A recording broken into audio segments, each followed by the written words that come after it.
Hello viewers, আমার technical Samir online YouTube channel থেকে আপনাদেরকে স্বাগতম জানাই।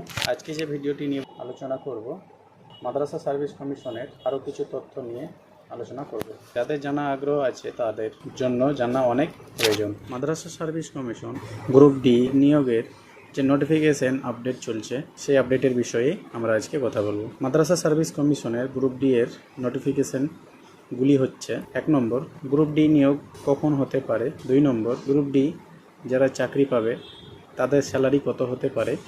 3 নম্বর, গ্রুপ ডি এর নিয়োগের জন্য কি পিছিয়ে যাচ্ছে, যেটা টিচার রিক্রুটমেন্ট প্রসেস চলছে। মাদ্রাসা সার্ভিস কমিশনের গ্রুপ ডি এর যাদের বয়স পেরিয়ে গিয়েছে তারা কি এই চাকরি পাবে, এই সব বিষয় নিয়ে আজ আলোচনা করতে চলেছি। ভিডিওটি শুরু করার পূর্বেই আপনাদের কাছে অনুরোধ, আমার এই চ্যানেলটিকে সাবস্ক্রাইব করে দেবেন এবং নোটিফিকেশন অন করে নেবেন।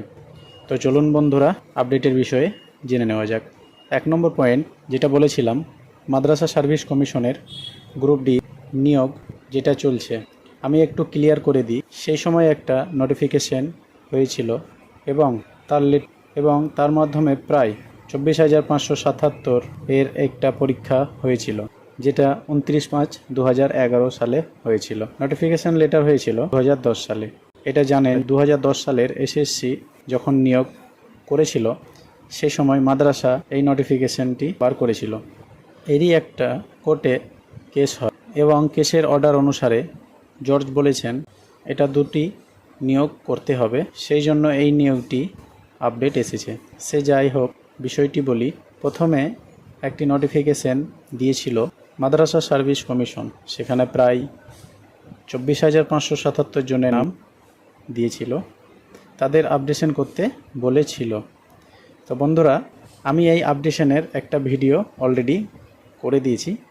তো কিভাবে আপনারা আপডেট করবেন সেটা আমার এই ভিডিওর নিচেই ডেসক্রিপশনে সেটার লিংক দিয়ে দেব, আপনারা সেই ভিডিওটা দেখে আপডেটটা করে নেবেন। তারপর 24,577 জন পরীক্ষায় বসেছিল, তাদের আর পরীক্ষায় বসতে হবে না।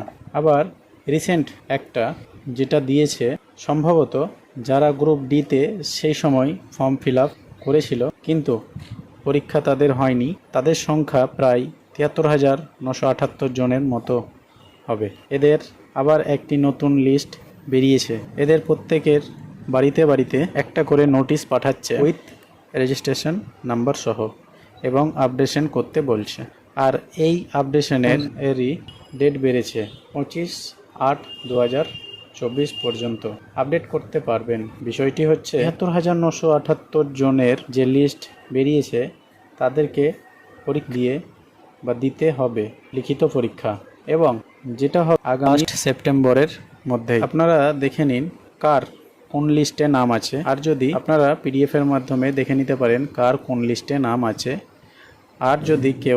আর যদি চেক করতে না পারেন তাহলে আমাকে কমেন্ট বক্সে জানাবেন, তাহলে আমি সেই চেক করার জন্য আরেকটা ভিডিও আমি বানিয়ে দেব। তারপরে বিষয়গুলো জেনে নিই। আশা করি বিষয়টি বোঝাতে পেরেছি। এবার আসছি আমি 2 নম্বর পয়েন্ট নিয়ে, গ্রুপ ডি এর নিয়োগ কখন হতে পারে। তো এই বিষয়টাই বলতে যাই, গ্রুপ ডি এর খুব তাড়াতাড়ি বা খুব দ্রুত নিয়োগ হওয়ার চান্স আছে, যদিও এই দ্রুতটা কবে এটা বলা খুবই কঠিন, যেহেতু কোর্টের একটা 14-15 বছর ধরে কেস ঝুলছে, মানে এই নিয়োগটা, সেই জন্য নিয়োগটি দ্রুত হতে পারে। এবং আমার ব্যক্তিগত অনুমান সেপ্টেম্বরের মধ্যেই রেজাল্ট বার করে দিয়ে অক্টোবরের মধ্যেই নিয়োগ হতে পারে, যদি এটা খুবই মাদ্রাসা সার্ভিস কমিশন অ্যাক্টিভ হয় তবেই সম্ভব, না হলে নয়। 3 নম্বর পয়েন্ট আছে, এদের প্রথম যে স্যালারি গ্রুপ ডি, এটার মানে হচ্ছে সব থেকে রাজ্য সরকারের নিচু পোস্ট, এর নিচে আর কোনো পোস্ট হয় না। যে 2019 সালে সর্বোচ্চ নিম্ন স্যালারি 17,000 টাকা, এবং গ্রুপ ডি দের ও এই বেসিক স্যালারি যেটা লেভেল 1 হবে আর 1-1 মধ্যে পড়বে।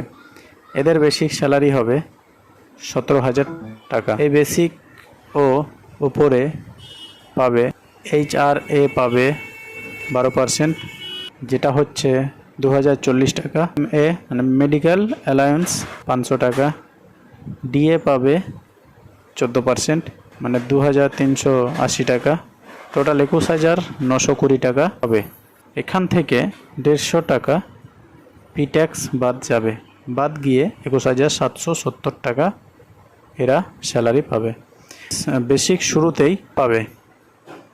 আশা করি ক্লিয়ার হয়েছে। 4 নম্বর পয়েন্ট, এই নিয়োগের জন্য মাদ্রাসা সার্ভিস কমিশনের শিক্ষক নিয়োগ পিছিয়ে যাবে। এই নিয়োগটার জন্য পুজোর আগেই রেজাল্ট বেরোনো প্রবণতা আছে, কিন্তু সেটা আর হবে না। তার কারণ হচ্ছে এই গ্রুপ ডি নিয়োগ এর আগেই নিয়োগ হবে, তারপর শিক্ষক নিয়োগ হবে। কারণ হচ্ছে এটা একটা কোর্টের চাপ আছে, সেই কারণেই গ্রুপ ডি আগে নিয়োগ হবে। তাই এই নিয়োগ না হওয়া পর্যন্ত শিক্ষক নিয়োগ হবে না। নম্বর 5, যাদের বয়স পেরিয়ে গিয়েছে তারাও কি চাকরি পাবে? অবশ্যই হ্যাঁ, এটা একটা ভাইটাল পয়েন্ট এবং এটা বলবো তাদের একটা বিশাল বড় সুযোগ। এবং আমার মনে হয় মাদ্রাসা সার্ভিস কমিশন সিট আপডেট করে নিয়োগ করবে। সেই সময় যে সিট ছিল এখন তার কয়েক গুণ সিট বেড়ে গিয়েছে, অনেকেই রিটায়ার করে গিয়েছে। তো অতএব এটা তাদের ক্ষেত্রে বড় সুযোগ, কারণ তারা একটা চরম পর্যায়ে নিশ্চয়তার। তখন বয়স ছিল 30 বা 35, তো এখন কারো বয়স 40, 45 অথবা 50ও হতে পারে। তাদের ক্ষেত্রে যদি তারা প্রিপারেশান নিয়ে থাকে, যদিও পরীক্ষা দিয়ে কম্পিটিশনে এসে পাওয়াটা কঠিন, যদিও সে পায়, তাহলে কিন্তু এদের একটা জীবনের লাস্ট স্টেজ এবং এখান থেকে অনেকেই পেতে পারে এবং তারা চাকরির যোগ্য। তার কারণ হচ্ছে এটা নিয়োগ হচ্ছে সেই তখনকার নোটিফিকেশন অনুসারে, তো সেই তখনকার যোগ্য এবং এখনকারও যোগ্য। এটা এখানে নোটিফিকেশান নেই, কিছু বলা নেই। এটা নিয়ম, যদি কাউকে বঞ্চিত করে তাহলে সে কিন্তু কোর্টে যেতে পারে এবং কোর্টে গেলে জিতবে, কারণ এটা কেউ রুখতে পারবে না। তার কারণ সেই সময় এই নোটিফিকেশান অনুসারে না হয়, যদি নতুন করে নোটিফিকেশান হতো তাহলে সে ফিল আপ করতে পারতো না। কিন্তু তখন তো সে অ্যাপ্লাই করে রেখেছে, রেজিস্ট্রেশন নম্বর দেওয়া আছে, অতএব সে পারবে। অতএব যারা আছেন তারা আবার ভালো করে প্রিপারেশান নিয়ে নিন, পরীক্ষা দেন, পরীক্ষা ভালো হলেই সুযোগ পেতে পারেন। তো বন্ধুরা, ভিডিওটি যদি আপনাদের কাছে উপকারী মনে হয় তো লাইক দেবেন, কমেন্ট করবেন এবং সাবস্ক্রাইব করে দেবেন এবং বেল আইকনটিকে অন করে দেবেন। আর একটা কথা, আপনাদের যদি কোনো রকম প্রশ্ন থাকে তো কমেন্ট বক্সে জানাবেন, তাহলেই পরবর্তী ভিডিওতে আমি সেই অ্যান্সারগুলো দেওয়ার চেষ্টা করব। তো থ্যাংক ইউ বন্ধুরা।